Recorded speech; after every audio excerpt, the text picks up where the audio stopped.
ধান তো কালি পানির নিচে তলিয়ে যাবে। রিল্যাক্স ড্যাড, এই চাষাদের জাফটে নেমো খারাম। ধান কাটার সময় এলে সারাদের চর্বি বেড়ে যায়।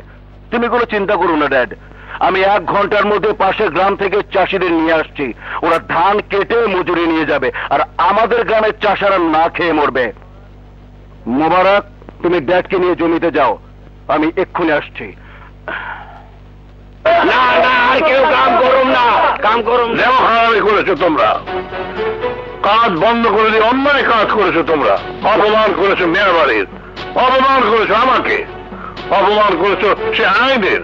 যে আইন মেনে তোমরা বংশ পরম্পরায় আমার জমিতে চাষার কাজ করছো। হ্যাঁ, আর সেই সুযোগে আমাকে মতো গরিব শোষণ কইরা বড় লোক সিঁড়ি বানাইয়া সম্পদের পাহাড় গড়তে চান। সেই সুযোগ আমরা আর দিব না। অহন থেকে আমরা আমাকে ন্যায্য পান আদায় করে নিব। ড্যাড, ওদের সাথে কথা বলে আর কোনো লাভ নেই। ওরা কি ভেবেছে ওরা আমাদের কাজ আটকে আমাদের কাছ থেকে বেশি টাকা আদায় করে নেবে? কখনো না। আমি পাশের গ্রাম থেকে লোক নিয়ে এসেছি। এই যাও, তোমরা ফসল কাটা আরম্ভ করো। খবরদার, ফসল হাত দিলে কিন্তু খুন খারাপ হয়ে যাবো। কি? মিয়া বাড়ির ছোট মিয়াকে তুই খুন খারাপের ভয় দেখাস? তোদের আমি খুন করে ফেলবো।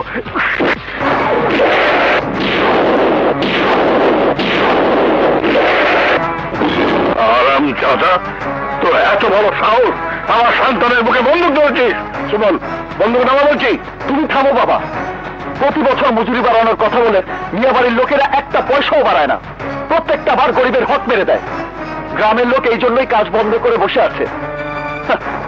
আর এখন আমাদের হক নষ্ট করার জন্য ওদেরকে ভাড়া করে এনেছে। শুনে রাখো তোমরা, আজ যে অবস্থা আমাদের হয়েছে, কাল সে অবস্থা তোমাদের সবার হবে। ভাইয়েরা, একটিবার ভাবো, সব গরিবের কাহিনী এক বেলা খেলে আরেক বেলা না খেয়ে থাকতে হয়। কাজ শেষ হওয়ার পর কোনো না কোনো মিয়ার বেটা আমাদের হক মেরে দেয়। আমরা যদি একজনের বিপদে আর একজন না এগিয়ে আসি, তাহলে কে এগিয়ে আসবে? আমি ওদের দেখিয়ে দিতে চাই, এক জমিদার আরেক জমিদারকে ধোঁকা দিতে পারে, এক নেতা আরেক নেতাকে ধোঁকা দিতে পারে, কিন্তু এক দিনমজুর আরেক দিনমজুরকে কখনো ধোঁকা দেয় না। এখন ফয়সালা তোমাদের হাতে। আমাকে ক্ষমা করে দিও ভাই, আমরা এইসবের কিছুই জানতাম না, জানলাম না। চলো সবাই। কাপুরুষের দল, বেঈমানের দল। আর যা ভাগ তোরা, আমার কাউকে দরকার নেই। আমি নিজেই ক্ষেতের ফসল কাটবো। ছোট মিয়া, আপনি এত কিছু পারেন, কিন্তু গরিবের হকটুকু দিতে পারেন না। আরে অত্যাচার যদি করতেই হয়, তাহলে পিঠের উপরে করেন, পেটের উপর কেন করেন? দুবেলা দুমুঠো শুধু খেতে দেন, তাহলে দেখবেন এই গরিব দিনমজুরের দল আপনার গোলায় 1000 মণ ধান পৌঁছে দেবে। 1000 মণ ধানের লোভ তুই কাকে দেখাচ্ছিস? কি ভেবেছিস তুই? তোর চালে পড়ে আমি তোদের দাবি মেনে নেব? Simply impossible dad. প্রয়োজনে সমস্ত ফসল পানির নিচে নষ্ট করব, তবু ওদের দাবি আমরা কখনোই মেনে নেব না। কখনো ওদের সামনে মিয়া বাড়ির আন মান শান বিসর্জন দেব না। চলো ড্যাড, চলো। বললেই হলো আমরা না খেয়ে থাকবো আর সোনার ধান পানির নিচে নষ্ট হবে? অসম্ভব। চলো ভাইয়েরা, হ্যাঁ, ফসল কেটে আমাদের মজুরি রেখে বাকি ধান মিয়া বাড়ির গোলায় দিয়ে আসি। চলো চলো। এইটাই করতে হবে।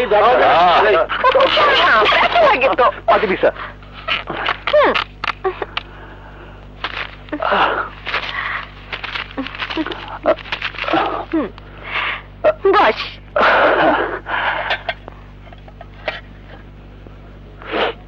আরে এই বাপের শত্রু, তুই কি আমাকে এই বুড়ো বয়সে একটু আরামে থাকতে দিবি না? কে বলেছে তোকে বড় মেয়ের কাজে নাক গলাতে? তার খেতে কে ধান কাটবে না কাটবে তাতে তুই বলার কে? ঘরে ঢুকতে না ঢুকতে বেচারা ছেলেটাকে গালাগাল শুরু করেছো। তোমার ওই বেচারা ছেলের জন্য আমাদের মুখে দানা পাতা একদিন বন্ধ হয়ে যাবে। আহা, তা কি হয়েছে বলবা তো? কার ফসল কে কোথায় নিয়ে যায় তা দিয়ে ওর কি দরকার? অথচ তোমার ছেলে তার জন্য ছোট সাহেবের সঙ্গে হাতাহাতি করেছে, তার বুকে বন্দুক ধরেছে। শুধুমাত্র আমার মুখের দিকে চেয়ে বড় মেয়েকে ক্ষমা করে দিয়েছে। তা না হলে কি করতো? গুলি করে দিত। দেখোছো দেখোছো কেমন করে কথা বলে। ওর কারণে আমি মালিকের সঙ্গে দাঁড়িয়ে কথা বলতে পারি না, মাথা নিচু করে দাঁড়িয়ে থাকতে হয়। আরে তুই বুঝিস না কেন? ওরা খানদানি লোক, উঁচু ঘরের লোক। তাতে কি হয়েছে? কি হয়েছে? ওরা খানদানি বড় লোক দেখে তোমাকে খানদানি চাকরের মতো ওদের পা টিপতে কে বলেছে? তোমার এই কাজের জন্য মানুষ আমাকে কত টিটকারি দেয় তুমি জানো? মানুষের ঠাট্টা শুনে ইচ্ছে করে পুরো ঝাঁপ দিয়ে ডুবে মরি। আরে মানুষ যতই বলুক তোর তো ভুলে গেলে চলবে না, আমরা দুবেলা দুমুড়ো যে খেতে পাচ্ছি তাও ওই মিয়া সাহেবের করুণার জন্যে। করুণা? কিসের করুণা? খাবারের বদলে যে তুমি দিনরাত পরিশ্রম করছো সেটা তোমার মনে থাকে না?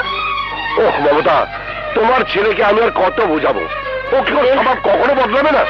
আমিও তোমাকে বলতে বলতে মুখ ব্যথা করে ফেলেছি, কিন্তু তোমার গোলামি করার অভ্যাস বদলাচ্ছে না। বাস বাস, বাবা একটু ঝগড়া বন্ধ কর। চলো খাবে। রাখো তোমার খাবার, আয় না। আর খিদে নেই?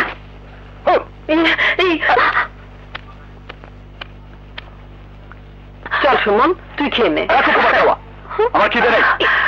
ভাইয়া,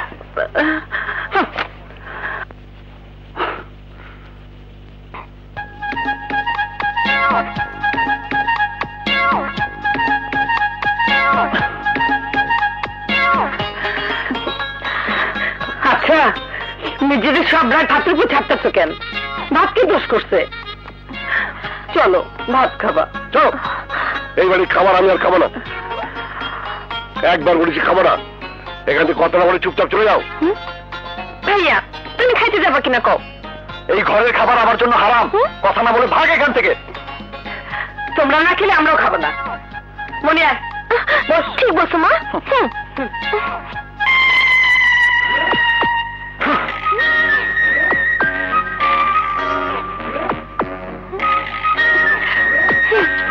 ঠিক আছে ঠিক আছে, খাবার লাগাও, আসছি।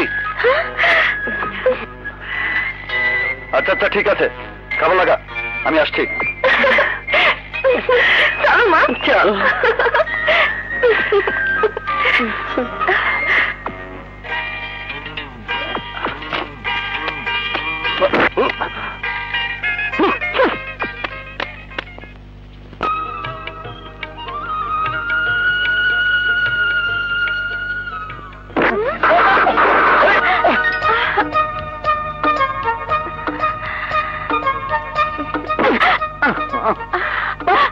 লজ্জা শরমের মাথা খেয়েছিস নাকি? লজ্জা শরম থাকলে কি প্রেম করা যায় সুমন? ওই যে, কারো উপর প্রেমের নজর পড়লে লজ্জা শরম সিন্ধুকে বন্দি করে রাখতে হয়। এই, আমি কি তোর ইয়া নাকি? তুই আমার ইয়ে আর আমি তোর ইয়ে। সেমরে ঢং দেখলে আর বাসি না। এই, তোর এই এক পেঁচাল আমার আর ভালো লাগে না। এই এই শোন না সুমন, গ্রামের রাস্তায় ঘুরছি, ফিরতে রাত হবে। হ্যালো,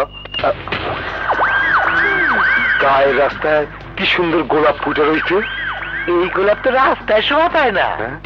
তাহলে চল আমার ড্রয়িং রুমে সাজায় রাখি। চল। তোমরা তোমাকে একটু আদর করি।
সত্য মরণ সত্য আর সত্য কি?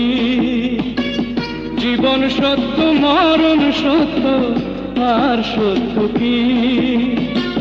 সত্য তোমার ভালোবাসা এই তো জেনেছি, তাই তো তোমায় পরাণ করে বুকে বেঁধেছি।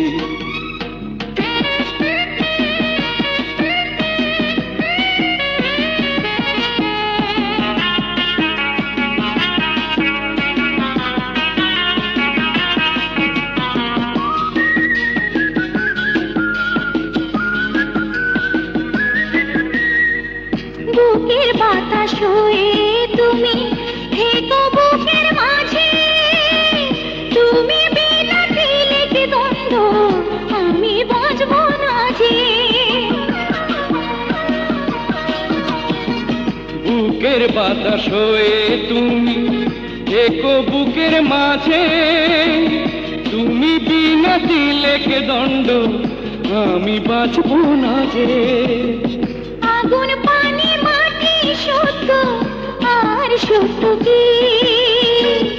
আগুন পানি মাটি সত্য আর সত্য কি? সত্য তোমার ভালোবাসা এই তো জেনেছি, তাই তো তোমায় পরাণ করে বুকে টেনেছি।